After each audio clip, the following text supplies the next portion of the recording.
Você já parou para pensar por que o Brasil forma tão poucos empreendedores preparados de verdade para o mundo real? E o que isso tem a ver com a educação de crianças de hoje? Nesse episódio, eu conversei com Marco e Ana Casagrande, fundadores da escola Mira, para entender como experiências no Vale do Silício, psicologia comportamental e educação financeira estão sendo combinadas para desenvolver habilidades como liderança, autoconfiança e tomada de decisão desde a infância. Se você acredita que o futuro da liderança começa muito antes do primeiro cargo, essa conversa vai desafiar várias certezas que você tem sobre educação, carreira e sucesso. Bem-vindo ao Mente Empreendedora, com William Câmara e Gustavo Oliveira. Seja bem-vindo a mais um episódio da Mente do Líder Futuro, a Mente Empreendedora. Eu sou William Câmara e hoje eu estou aqui com o Marco e Ana Casagrande, sócios fundadores da Escola Mira. Tudo bem com vocês? Tudo bem, William? Tudo bem, William? Tudo certo por aí? Tudo ótimo. Vai ser muito divertido conversar com vocês, porque a missão que vocês têm aí alinha muito com a missão que eu tenho de vida, então acho que vai ser um papo bem interessante aí. Eu vou pedir para vocês fazerem uma rápida apresentação, né? Quem é o Marco Casagrande, quem é a Ana, para ter uma ideia da jornada de vocês, da jornada empreendedora de vocês, aí a partir daí a gente vai avançando. Bacana. Vamos começar. Primeiro, pode ser? Aham. Bom, meu nome é Marco Casagrande, sou fundador da Escola Mira, uma escola de empreendedorismo para jovens e adolescentes de 7 a 17 anos, crianças e jovens e adolescentes de 7 a 17 anos. Minha formação é psicólogo da psicologia comportamental, sou daqui de Londrina, Paraná, Pé Vermelho. Não sei se vocês conhecem Londrina, Paraná. Foi totalmente assim, a minha educação foi na região de Londrina, depois fui morar para fora do Brasil, fiquei tempo nos Estados Unidos, um tempo em São Paulo, sócio da minha esposa, né? Então a gente brinca internamente que eu vendo, eu prometo e ela entrega, então somos sócios, também somos marido e mulher, agora ela está esperando um baby também, nós estamos aí num momento muito bacana. E é isso, né? A gente tem essa trajetória tanto como casal quanto também ali sócios da Escola Mira. Que legal, Marco. Londrina é famosa no Brasil, viu? Londrina é bem conhecida. Uhum. E você, Ana, conta um pouquinho da sua trajetória como empreendedora. Eu sou a Ana, eu tenho 29 anos, né? Sou formada em Ciências Contábeis. Sou de Londrina também, sempre morei aqui. Morei fora também, morei um tempo no Canadá para estudar. E trabalhei também fora, a gente foi para São Paulo juntos. E sempre fui do corporativo, né? Então, eu ingressei nesse mundo do empreendedorismo recente, assim, com o Marco mesmo, na sociedade, quando a gente teve a ideia da escola, até um pouco antes em outras empresas. Aí foi quando eu tive o contato. Mas vim de uma família de empreendedores, então meus avós têm comércio local aqui em Londrina. Então, acho que sempre vivenciei um pouco desse universo. Que legal, já A tá no Ana que sangue, então. construiu tudo, viu, William? Eu só fui o boy de luxo dela, tá? Do ponto de vista boy mesmo, assim, né? Então, ela quem foi construindo, eu fui aquela pessoa que foi realmente aproveitando a oportunidade. Já deu para sacar, já, Marco. Vai ser boa a conversa. Que legal. Vocês têm o empreendedorismo está na família de alguma forma, vocês já tiveram experiências fora, tem um currículo que realmente vocês não construíram tudo que vocês construíram agora do nada, vocês foram programando, vocês foram se preparando para construir o que vocês construíram hoje. E o que vocês construíram? O que é a Mira Educação? Bom, a Mira, assim, ela tá na primeira marcha, nós entendemos que a escola, ela tem, é uma escola bebê ainda, nós estamos ainda, consideramos com muita humildade que ela ainda é um protótipo, ela está ali 30% de sua capacidade. Quando eu morava em Palo Alto, que é a região do Vale do Silício, eu percebi que existia algo diferente naquele ambiente onde as empresas de garagem, tanto Apple, HP, surgiram tudo daquela região. Quando eu olhava aquelas garagens, eu falava, não é possível, né? O que tem de diferente nesta região? E me acendeu esse alerta, será que é educação ou cultura? E aí, a partir disso, intrigado com essa dúvida, voltei para o Brasil com esse objetivo de entender e validar essa tese, o porquê que realmente lá é tão diferente do Brasil. Porque no Brasil, o empreender muitas vezes está muito distante, né? As pessoas seguem essa carreira linear, tradicional, de realmente ter ali seguir uma carreira executiva, né? E lá não, as pessoas têm 5, 6 projetos, empresas e protótipos que vão criando e vão corrigindo aí ao longo do caminho. E eu percebi que uma das causas ali dessa região ser muito próspera no empreendedorismo é porque desde a formação da infância já existe um foco no esporte, onde o esporte ele é um principal pilar educacional. A gente percebe que o esporte ele realmente é uma alavanca na educação, seja numa faculdade, seja em uma escola qualquer. E o esporte ele carrega todo ali o desenvolvimento de soft skills, de habilidades, tolerar frustração, saber perder, saber ganhar. E aí, a partir disso, me acendeu um alerta, voltei para o Brasil, junto com a Ana. A Ana falou, puxa, por que a gente não abre uma escola de empreendedorismo ou com foco em habilidades que nós percebemos que lá fora é o alvo de desenvolvimento e aqui no Brasil está mais focado na transferência de conhecimento, não no desenvolvimento de falar em público, não no desenvolvimento de resolver problemas, de trabalho em equipe ou colaboração. E aí, a partir dessa ideia da Ana, nós tivemos esse interesse de levar essa proposta e validar essa tese. E aí, quando nós estávamos validando a tese, nós percebemos, a Ana trouxe uma notícia aqui, ó, Marco, 8 a cada 10 empresas no Brasil quebram em menos de 5 anos. Não é só pelo fato da carga tributária, tem alguma questão educacional por trás disso. Ou seja, os médicos abrem uma clínica, não sabem processo de fluxo de caixa. O advogado abre um escritório de advocacia, não tem o conhecimento de gerir pessoas. Então, existe sim um espaço gigante, né? Falei, Ana, mas certeza, será que faz sentido isso, né? E aí nós fomos realmente entender os rankings, né, Ana? Olhando assim, o Brasil está entre as últimas colocações em educação financeira, em relação a vários países, são mais de 65 países que foram estudados, e o Brasil está lá em 56ª colocação, penúltima colocação em educação financeira, e aí a gente falou, nossa, tem um mercado aqui, realmente, uma demanda esperando por isso. Sim. E aí, nós fomos nas escolas, dar uma olhada, o que acontecia nas escolas, as escolas realmente têm esse foco, com foco no vestibular mesmo, o core business da escola é publicar, ó, meu filho passou, seu filho passou em primeiro lugar em medicina. Então, aí a gente falou, nossa, eu acho que a escola não tem esse interesse, o interesse da escola é divulgar o vestibular, que nós aqui, todos estudamos, igual a Ana já estudou no Canadá, eu já estudei fora do Brasil, todos nós acreditamos que é muito importante o vestibular, ele é uma porta de entrada, né? Ele diz muito quem é a pessoa. Porém, falta essas habilidades do mundo real, que aproxima o aluno ou o jovem que vai seguir uma carreira do mundo real. E aí, nós decidimos prototipar, criar um mínimo produto viável. Aí a Ana, quem é a pessoa que construiu tudo isso, né? Porque eu fui mais na frente ali de validar o mercado junto com ela, e aí ela foi desenvolvendo o produto. Não sei se você gostaria de estar comentando sobre, né, Ana?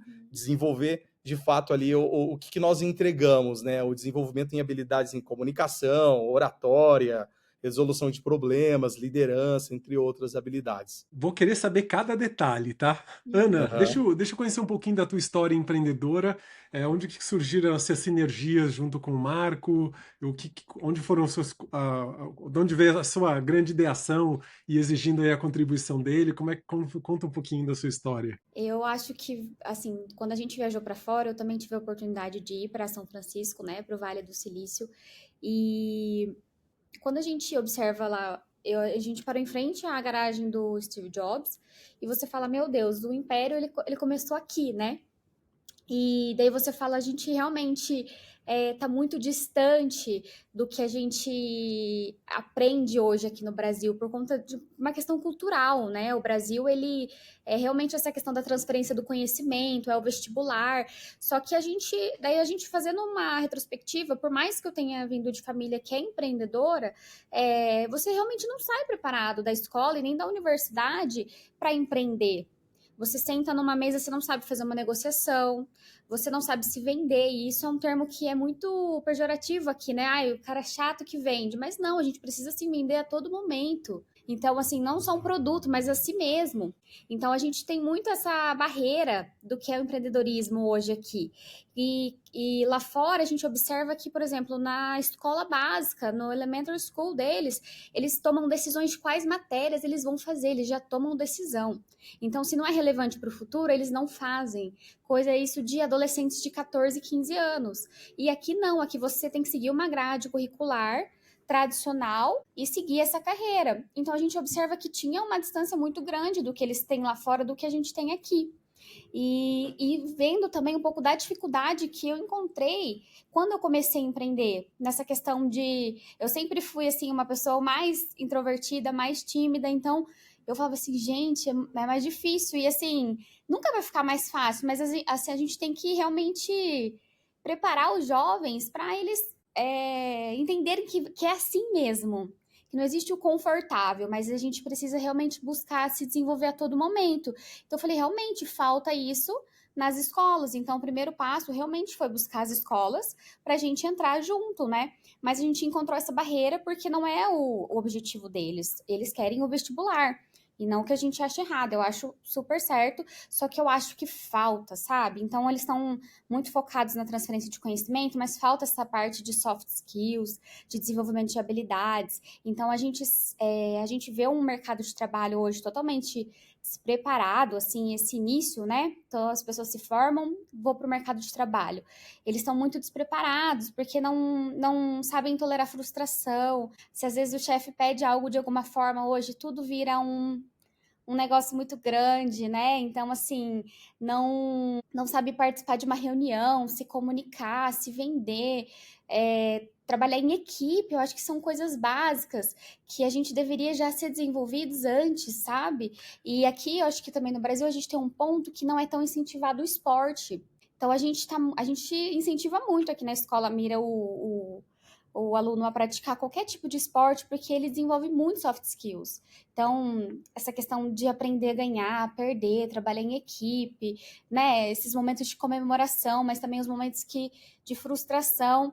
E aqui a gente não tem essa cultura. Então, foi vendo muito essa questão do que falta, da dificuldade que a gente também, acho que eu, quando tinha 16 anos, com o meu primeiro emprego que eu encontrei de barreira, e quando eu comecei a empreender. O Marco, ele começou a empreender antes de mim, e daí quando eu entrei, eu falei assim, nossa, realmente, e daí você vê que a gente às vezes se forma médico, aí você vai seguir aquela carreira médico. Só que quando você é empreendedor, você tem muitas frentes para você olhar, então você precisa ser um pouco mais multitarefa, saber analisar estrategicamente riscos, né? Então a gente precisa abrir um pouco mais a nossa mente. Esse é o nosso objetivo com a escola, né? É que os jovens eles ampliem um pouco a visão deles com relação ao mundo, a relação a profissões, que não é, eu sou médico, eu sou médico, advogado, sou advogado. Não, mas que você realmente veja as opções, né? Pode empreender dentro da medicina em outras áreas, tem tantas diversificações hoje em dia, e realmente a gente precisa ter essa visão ampla. Eu adorei assim, a trajetória, a missão, como que vocês enxergaram esse problema. Eu não gosto de colocar a culpa em ninguém, mas eu prefiro dizer que o sistema não foi lapidado o suficiente para Exato. receber essa visão mais expandida de opções, de empreender. E a gente ainda é limitado, a nossa educação ainda é limitada a formar profissionais para servir algo, para preencher um buraco que falta ainda. Acho que a gente ainda está engatinhando ainda nessa parte de formação de empreendedores. São pouquíssimas escolas que trazem alguma coisa disso. Na minha formação, eu tenho quase 50 anos, eu não tive nenhuma formação acadêmica normal, até um MBA de empreendedorismo e gestão empresarial, que você fala, não, aqui eles te ensinam. Não te ensino. Onde eu mais aprendi sobre empreendedorismo foi num estágio que eu fiz de 2 anos com um primo meu, onde ele era um gestor de 5 indústrias. E eu, durante 2 anos, trabalhando com ele, eu aprendi tudo sobre gestão. Ou seja, tudo que nenhuma escola ensina, ou seja, é a prática mesmo, né? É. E quando você tem a oportunidade de aprender numa escola isso, você chega com muito mais confiança num primeiro emprego, por exemplo, como você comentou, porque você já trabalhou algumas habilidades humanas, né? Você sai da casca, né? E todo o restante de educação de empreendedorismo, se você não quer muito, como eu fui atrás de eu queria muito aprender sobre pessoas, como desenvolver pessoas, como tornar o ambiente de trabalho melhor. Se você não vai atrás disso, você não tem acesso fácil. Parece que é quase um segredo velado ali, né? E como você comentou, em alguns outros países, você no colégio já é treinado a escolher qual caminho que você vai seguir, a ter matérias que ensinam sobre empreendedorismo, sobre gestão. Você cria um projeto, você cria uma empresa, mesmo que seja uma pequena empresa, para vender brigadeiro, vender cupcake, né, na faculdade ou na escola. Mas você já é exposto, né, a essa cultura de empreendedorismo, né? Que legal, que boa ideia, baseado numa observação, numa necessidade de mercado, algo super nichado, né? Algo super relevante, né? E é muito Vou fazer. importante mencionar, William, só Ah, para não perder o gancho, que nós não somos uma escola de empreendedorismo apenas. Isso. Nós colocamos este nome porque as pessoas reconhecem rápido, né? Mas nós entendemos que nem todo mundo, nem todos nasceram para ser empreendedores. As empresas precisam também de grandes executivos. O que nós estamos fazendo é desenvolver habilidades que se conectam com o empreendedorismo. Se a pessoa não for um empreendedor, ele pode ser um bom executivo que empreende em outro negócio, que consegue ter essa visão de resolver dor com empatia, de resolver problemas com empatia. Então, ele tem mais uma fundamentação focada em desenvolvimento de habilidades do que somente ali, vou desenvolver empreendedores. Essa é a visão. Eu entendo fácil, mas é legal a gente clarear, porque talvez quem esteja ouvindo a gente não conecte, né? E tem razão. Sim. Empreendedorismo é só uma vertente que alguém com muitas habilidades humanas, de liderança, com agilidade relacional, consegue gerar de resultado além de um trabalho executivo, de um trabalho de carreira normal, né? Isso Bacana. mesmo. Eu vou pesquisar mais algumas informações sobre vocês para entender que referências que vocês tinham na mente para seguir esse caminho, e a gente já volta a falar um pouquinho da mira, tá? Foi mais para a gente entender o que a gente ia falar. Então, eu vou começar com a Ana, que disse que é mais tímida, mas eu duvido, tá? O que você considera que são as suas maiores qualidades como empreendedora, como líder ou como CEO de uma empresa que lhe tornaram capaz de criar um negócio como esse? Eu vou dizer assim, não que eu tenha, não é uma inveja, mas eu admiro o que vocês criaram, porque eu também ensino em liderança, habilidades comportamentais, habilidades relacionais, mas vocês conseguiram chegar com isso para jovens adolescentes, para jovens.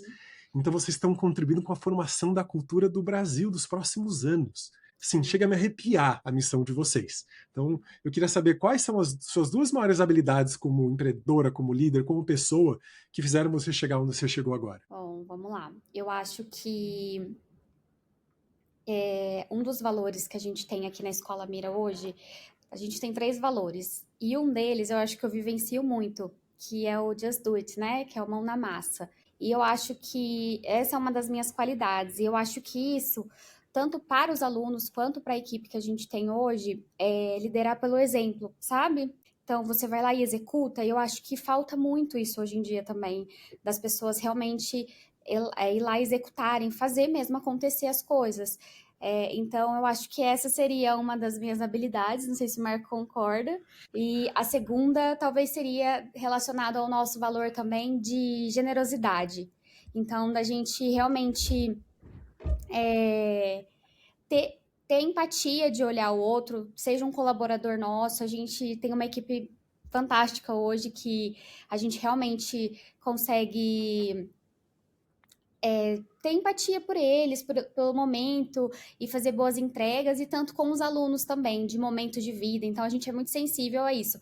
Eu acho que eu consideraria hoje as minhas habilidades empreendedoras muito relacionadas aos nossos valores, que seriam esses 2. Nós temos 3 habilidades organizacionais, 3 competências que todos os colaboradores têm uma trilha de desenvolvimento. Então, quando nós vamos fazer uma seleção, nós olhamos essas 3 pilares, tanto internamente quanto também com o reflete nos alunos. Isso. Então, existe um processo seletivo para entrar na mira, que pelo menos o cara tem que ter esses 3 valores. E aí tem muito com a Ana, essa sensibilidade mesmo de olhar a dor do outro, essa generosidade para resolver um problema, né? E tem a mão na massa, né, que nós temos, que a Nike copiou da Mira, que é o Just Do It, que é realmente colocar a mão na massa. Sim. E o terceiro elemento que eu tenho muito, que é o tal do relacionamento, né? Mas e a tem Ana, muito isso. ela tem essa competência a desenvolver, Exato. mas nós trabalhamos esses 3 pilares, William. Eu gosto de perguntar porque os valores do indivíduo, eles inevitavelmente refletem um negócio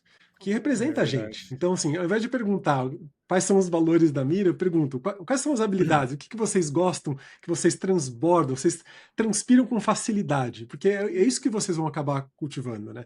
Eu gosto muito daquela frase do Tranjan, né, que é o trabalho é a brincadeira do adulto. A gente, para se divertir, para ser feliz na vida, a gente continua brincando como criança, só que as brincadeiras mudaram. Elas ficaram mais sérias, tem mais responsabilidade, tem mais interação com outras pessoas. A rede de impacto da nossa brincadeira, entre aspas, ela é muito mais séria. Mas ainda é uma brincadeira. A gente tem que se divertir fazendo isso. E nada mais justo do que se divertir sendo a gente mesmo. Porque se você tem que colocar uma máscara todo dia para representar algo que você não é, aquilo deixa de ser brincadeira. Aquilo vira uma tortura, né? Um papel que você, mesmo que você goste um pouquinho daquele papel, aquilo se torna algo que não é íntegro, né? Não passa congruência quando você vende aquilo. E dá para ver na expressão de vocês que vocês vivem isso, então responde muito aí. Gostei muito do que você trouxe, Ana, sobre liderar, por exemplo, e empatia. Ninguém constrói nada sozinho. A gente precisa de gente alinhada aos nossos valores. Gostei que vocês fazem essa seleção aí de pessoas que vibram um pouco desses valores para construir algo grandioso. Senão, sozinho a gente vai ter um limite, né? E um negócio é feito de pessoas. Quando a gente consegue conectar essas pessoas, aí a coisa acontece. Então, parabéns aí pelo que vocês estão fazendo até hoje. Muito bom. Como diz o meu pai, né? O meu pai tinha uma forma um pouco diferente para falar isso. Meu pai falava assim que sozinho não dá para ser nem corno. Ele falava. E nós temos muito isso. Sozinho você não chega em nenhum lugar. Você sempre vai precisar de alguém, né, William? Não tem jeito. Você até chega em alguma coisa rápido, mas em grupo você vai muito mais longe, você tem experiências mais profundas, é outra troca. Aqui na Upskill a gente tem alguns times e a gente gosta muito de trabalhar em duplas. Sempre que surge algum desafio, vamos fazer em 2, porque sozinho a gente vai fazer com uma visão limitada, e quando a gente faz em 2, a gente expande muito mais, né? Tem outra visão, pelo menos em 2, né? Funciona. 1 mais 1 não é 2, é 5, é 6, né? Multiplica. Exatamente. Que acaba provocando, a gente cria outras habilidades ali, né? E aí eu queria, uma segunda pergunta para vocês qual foi o maior desafio na trajetória empreendedora para chegar até onde a Mira chegou hoje, né? A escola, qual foi o maior desafio de vocês, o maior aprendizado nessa trajetória empreendedora? Você quer começar ou você... Pode começar, tô pensando. Tá. Eu vejo que são diferentes naturezas de desafios, né? Eu acho que quando você empreende, o principal desafio hoje no Brasil é você resolver uma dor do jeito certo. Porque o que tem, assim, de empresas, quando a gente olha, que resolve dores do jeito errado, tem muitas. Então, uma padaria que resolve a dor de uma população específica que acaba pagando mal os seus colaboradores, não pagando os seus fornecedores. Eu acho que você encontrar hoje no Brasil esta equação, onde você consiga gerar valor para o seu público cobrando do jeito certo e tendo recurso para honrar com seus impostos, recurso para que você possa pagar bem seus colaboradores, ter um plano de carreira internamente, você conseguir gerar valor para o investidor, essa cadeia toda produtiva, abastecida e essa promessa entregue em toda a cadeia produtiva é um grande desafio, William, porque quando nós começamos, nós queríamos testar o mercado. Em vários momentos, nós estávamos vendendo nota de dólar por 50 centavos. Todo mundo queria.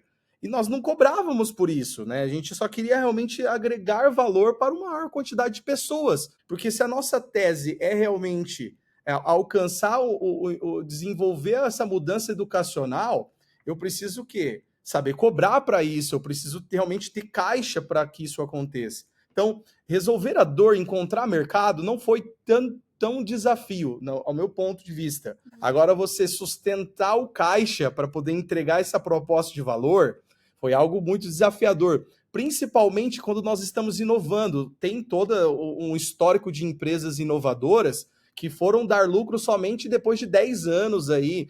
Tem o caso do Nubank, tem o caso da Uber, tem o caso da Netflix. São empresas que você inova, você muda o comportamento de mercado, o consumidor precisa entender, existe todo um processo educacional para que ele possa entender essa dor, para depois você realmente ter um lucro. Então, resolver a dor do jeito certo foi um grande desafio. Essa equação de equilibrar o que eu estou cobrando versus o que eu estou recebendo e tendo fluxo de caixa para aumentar e agregar essa proposta de valor. A gente tá neste momento, principalmente em expansão, viabilizar tudo isso. Haja propósito e missão para sustentar essa dor aí nesse processo, né?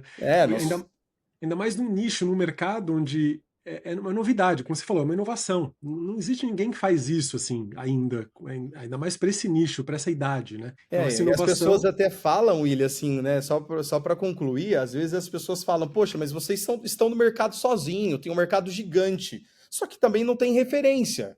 Você cria sua própria referência. Você olha para frente, para o lado, não tem ninguém fazendo igual. Então isso também é um problema, a ausência de concorrência, né? Porque você tem que aprender sozinho com o seu dinheiro, né? Agora que entrou um fundo de investimento anjo, que nós estamos mais tranquilos para focar com tranquilidade no produto, pagar bem os colaboradores, pensar em crescimento sem arriscar tanto a nossa pessoa física, que foi o caso, né? Nós tivemos que vender tantas coisas para poder colocar no nosso negócio.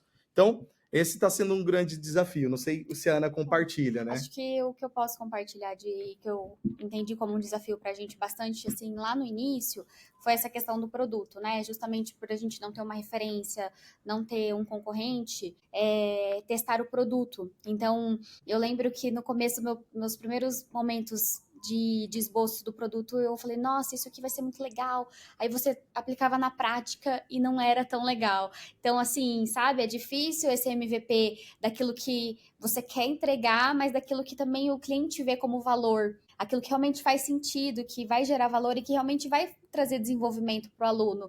Então, acho que passar essa primeira fase de produto, assim, para mim, foi um desafio.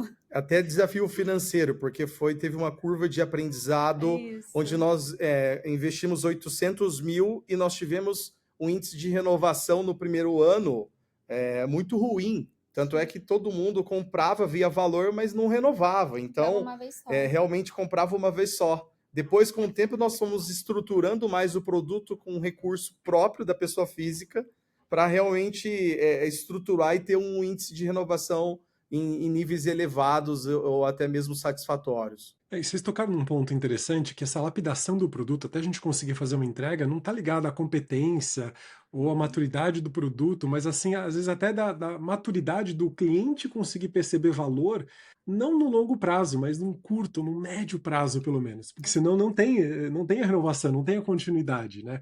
Ele tem que perceber alguma coisa. E eu gosto muito de trabalhar com longo prazo.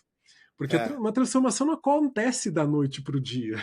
Você não dormiu, pronto, acordei líder, acordei empreendedor, agora sim me relacionar com todo mundo. É impossível, é mudança de comportamento e leva tempo. A gente faz isso com executivos, com líderes de empresas, seja em grupo, seja individualmente. A gente sabe o quanto isso demora para acontecer. Então, eu entendo bem essa dor de vocês, ainda mais tratando com adolescentes. É claro que você tem uma vantagem de estar criando referências de comportamento que podem gerar resultados a médio e longo prazo, mas conseguir gerar esse valor assim a curtíssimo prazo, no ano ainda, é um baita desafio. Parabéns, viu?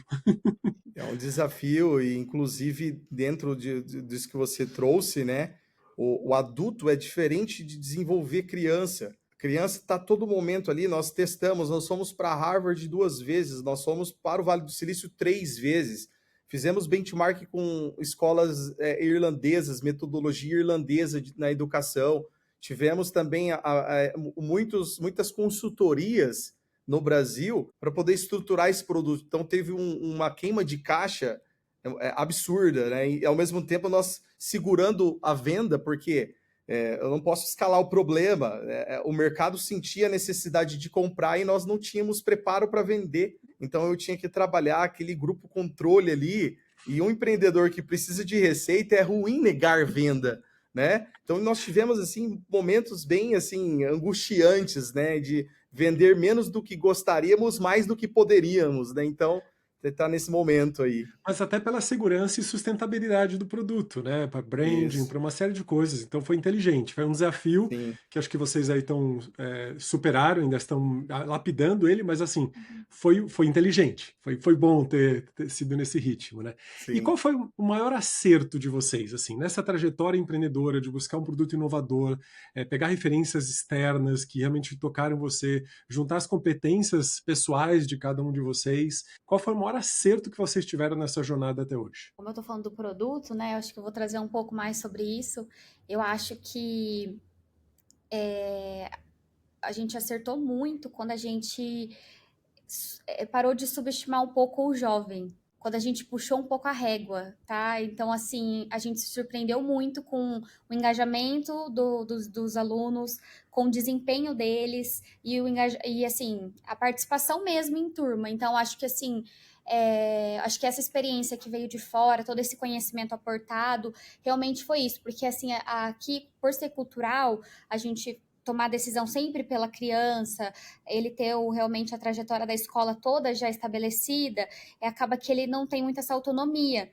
Mas quando permitido um pouco essa autonomia dentro de turma para desenvolvimento de habilidades, eu entendi que foi um acerto muito grande. Eles deram um boom, assim, em questão de produto, é o que eu Eu consigo vejo, notar. eu complemento, endosso o que a Ana trouxe, porque existe uma narrativa que hoje está proibida dentro da nossa escola, né? Qual que é a narrativa proibida? Esta é a pior geração, Exato. tá? Então, quando você acredita nisso, você nivela por baixo, né? Então, você entende que, beleza, é uma pior geração. Depois que nós entendemos que essa narrativa é mentira, é uma narrativa mentirosa, nós passamos a acreditar que esta é a melhor geração. Por que nós acreditamos hoje que é a melhor geração? É uma geração colaborativa, é uma geração que consegue fazer mais com menos, é uma geração que aprende rápido, né? Acelera a curva de aprendizagem, né? O que acontece nessa geração é um único elo frágil, que nós chamamos de autoconfiança, autoestima. É uma geração com baixa autoestima, né? Que tem ali, precisa ter mecanismos, que aí entrou o complemento do que a Ana está trazendo, a psicologia comportamental de Skinner, que como eu sou formado em psicologia, nós aportamos esse conhecimento numa metodologia em desenvolvimento, né? Então nós estávamos ali desde a maiêutica socrática, na solução de cases, problemas para que eles resolvessem, e aí unir esta demanda de cases com a psicologia comportamental de Skinner foi algo que foi um ambiente que possibilitou, né, essa contingência de desenvolvimento da autoestima. Então, o aluno ele foi entendendo que a mira era um canal de autoestima. E aí, a partir disso, nós entendemos que o jovem ele pode ser desafiado, eu posso considerar que é a melhor geração, e eu posso dar problemas cada vez mais complexos para que eles possam decifrar ou resolver. Tem historicamente, William, desde a época de Sócrates, há uma crítica da geração passada.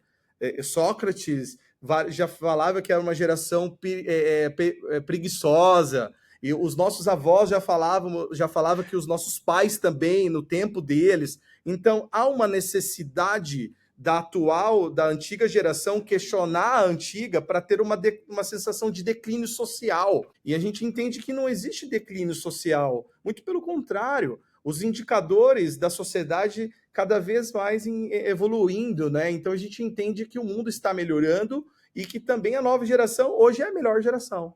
Isso contou muito com a construção do nosso produto. Eu adorei essa sacada que vocês trouxeram e fazendo uma análise agora, né, assim, rápida, enquanto vocês estavam falando, eu estava aqui em deleite, entendendo, digerindo essa informação. É muito fácil a geração anterior criticar a nova, porque é um ponto de vista muito diferente. Então, toda geração ela tem antolhos que não, vão impedir de você ver coisas que estão correndo ao seu lado ali que você não vai conseguir enxergar 20, 30, 50 anos à frente. Não tem como, porque não fez parte das suas referências, por mais visionário que você seja. Então, trazer esse boost de autoestima, ressaltando as qualidades e não aquilo que a geração atual, anterior, interpretam como uma fragilidade, né, um desgaste, né, alguma coisa ruim, eu achei uma baita sacada. Atualmente, a Upskill, ela trabalha muito conflitos geracionais de lideranças e Olha que equipes. legal. E a gente traz muita compreensão para os dois lados. A gente mentora muitos líderes novos, de nova geração, com 20, 30 anos no máximo, que já tem uma visão diferente de um líder de 50 anos, uma geração anterior já é bem diferente, mas a indignação, a incompreensão da geração anterior com a volatilidade, com a rápida mudança, com o nível de dispersão, com alguns elementos, ele vem sempre no formato de crítica, de você está em declínio, você está perdendo. Mas o que está ganhando? Por que a gente não foca nisso, né? Pois é, todo momento assim, imagina uma geração ouvir isso a todo momento. Ah, essa é a pior geração, eles não querem nada com nada. Pelo contrário, é uma geração que busca propósito, busca soluções de impacto relevantes, que tem poder de escolha, né? E sim, é uma geração que é diferente. E o nosso papel não é criticar a antiga e a nova. Nós aqui da escola, nós temos que ser pontes entre uma geração e outra, né? Por isso que o nosso modelo educacional ele é construído através de 4 mãos, junto com a família, né? Onde que o aluno ele pode estar exercendo as habilidades inéditas aos olhos dos pais? Dentro de casa, numa atividade diferente. Por exemplo, o aluno hoje tem um aluno que ficou responsável de planejar a viagem da família. Legal. Começamos com uma dinâmica, a Ana ela trouxe uma ideia, ela falou, por que não? Nós iniciamos uma aula perguntando, quanto custa viajar? Por uma criança de 7 anos, quanto que custa viajar? A criança vai, mas para onde? Ah, o que eu vou precisar? Eu vou precisar de passaporte? Quanto que custa um passaporte? E a criança, ela vai, através desse lúdico brincar, sendo funcional para dentro de casa, e o pai, ele enxerga uma habilidade inédita. Tanto é que hoje, nos feedbacks que nós fornecemos para os pais, existe uma percepção assim, isso eu não sabia sobre o meu filho. Mas por quê? Porque não é que ele não tem isso, é porque o ambiente onde ele está não foi facilitador para ele desenvolver essa habilidade. Então, o nosso papel como professores, e nós não chamamos isso aqui, facilitadores, nosso papel o quê? É ser o DJ, quem dança é o aluno. Nós não temos que pensar em ser o protagonista. Então, é uma geração que, se o ambiente é ajustado, nós temos aí algumas surpresas, viu, William? Uma geração realmente que pode estar surpreendendo. Eu gosto da forma de pensar, assim, não ser o professor, a autoridade simplesmente, sim o facilitador do conhecimento. No momento que eu me coloco, não é uma crítica ao professor, acho que tem muita gente com muito conhecimento interessante, mas o conhecimento ele pode ser gerado um conhecimento do nada ali, numa circunstância, e o professor aprende muito, o verdadeiro professor aprende muito ali. Muito interessante essa sacada que você trouxe sobre metodologia aí. E agora eu queria entender um pouquinho do futuro de vocês, o que vocês enxergam para o futuro, porque é uma missão nobre, tem propósito, produto validado, a coisa funcionando, tracionando, com investimento. Como é que vocês enxergam o futuro da Miri Educação? Você quer falar? Pode tocar. Assim, nós entendemos que tem algumas alavancas que norteiam o nosso futuro, né? A primeira delas é que não existe uma solução, ou uma divisão entre pessoa física e pessoa jurídica, né? Então, nós estamos numa nova etapa como casal, que era a etapa de filho, né? Então, a gente está muito priorizando isso neste momento. Segunda alavanca, que a Ana trouxe também isso para dentro da nossa cultura, até porque eu sou o cara mais imediatista e ela não, né? Ela trouxe para dentro da nossa cultura é que todas as vezes que nós tivemos calma, as coisas aconteceram mais rápido do que nós imaginávamos. Todas as vezes que nós tivemos pressa, acidentalmente, por acaso, algo acontece, mas nem sempre, né? Então, nós estamos assim com um sentimento sim de longo prazo, uma visão sem pressa. Nós temos um caixa que possibilita essa expansão ser feito não através de metas ousadas, mas sim nós temos um norte, né? E o nosso norte hoje é agregar valor para 180 franquias no Brasil em 5 anos, né? Nós estamos com operação em Londrina, Maringá, Estamos em operação em Curitiba para iniciar a partir do mês que vem. Algumas outras unidades, como Joinville, em andamento. Nós queremos consolidar o nosso método em 10 cidades em 2026. E depois, em 2027, realmente acelerar essa expansão. Através disso, nós conseguimos, por cidade, em média, ali, 200 alunos por cidade. E aí nós teremos ali praticamente 40 mil alunos sendo impactados pela nossa metodologia e 40 mil CNPJs, né? É o que nós imaginamos também a longo prazo. E eu acredito que é isso, né? Nós não queremos criticar o governo, nós não somos anti-governo, nós acreditamos que nós somos complementar ao governo. Nós temos que fazer a nossa parte, assim como as melhores, as sociedades mais evoluídas fizeram, né? Com pequenos núcleos e comunidades resolvendo o mundo, né? Então, tem a igreja, tem a maçonaria, tem o privado, tem o público, e nós somos nós somos o protagonista de uma transformação de um país. E começa, assim, em pequenas parcelas. Se nós alcançarmos 40 mil pessoas, quantas vidas nós estamos transformando, né? Então, esse é o lugar que, pelo menos eu, como gerador de receita, analiso. Eu toco o sino aqui, William, quando isso acontece. Eu toco o sino quando a entrega é percebida pelo cliente final. Então, são perspectivas diferentes, né, Ana? Sim, sim. Que legal, baita visão aí. Gostei de 40 mil novos futuros CNPJs. Isso é uma visão de longo prazo fantástico. E eu acho que isso motiva você a acordar todos os dias e enfrentar desafios, lapidar o produto e buscar espaço de mercado, novas franquias. Vocês são uma franquia de educação, então vocês estão em pleno momento de crescer, de expandir, de transformar o mundo, né? Não é um trabalho fácil, óbvio, mas feito, como você falou, né, com calma, né? Eu gosto daquela frase, tudo que feito com pressa sairia mais rápido se a gente fizesse devagar. Porque às vezes a gente perde números, perde informações quando a gente faz muito rápido algo que precisaria de um tempo maior. Né? Aquilo, a gente aprende com o processo enquanto está aprendendo e acaba entregando, não a perfeição, porque eu acho que ela acaba travando também o processo, mas você consegue lapidar possíveis erros que teriam ali. Né? Então aí tem uma baita missão aí para a expansão. E se alguém quiser conhecer um pouquinho da metodologia de vocês ou iniciar uma franquia, como é que essa pessoa faz? Como é que ela conecta com vocês? Ela pode estar conectando pelo site, né, www.escolamira.com.br, pelo nosso Instagram, @escolamira, né, @Londrina, ou franqueadora Mira. Então nós temos pelas redes sociais ali, elas estão entrando em contato, ou até mesmo aqui em Londrina, né, no edifício Square Garden, sala 1707, pode chegar aqui e tomar um café conosco. E a pergunta mais importante, né? Para quem é essa franquia? Porque vocês têm uma seleção de valores, vocês têm uma missão. Quem é o perfil de pessoa que deveria buscar contribuir com essa transformação de educação, de liderança, empreendedorismo no Brasil? Todo inconformado, né? O nosso foco é aquele empresário que realmente tem interesse, ou um executivo que tem interesse de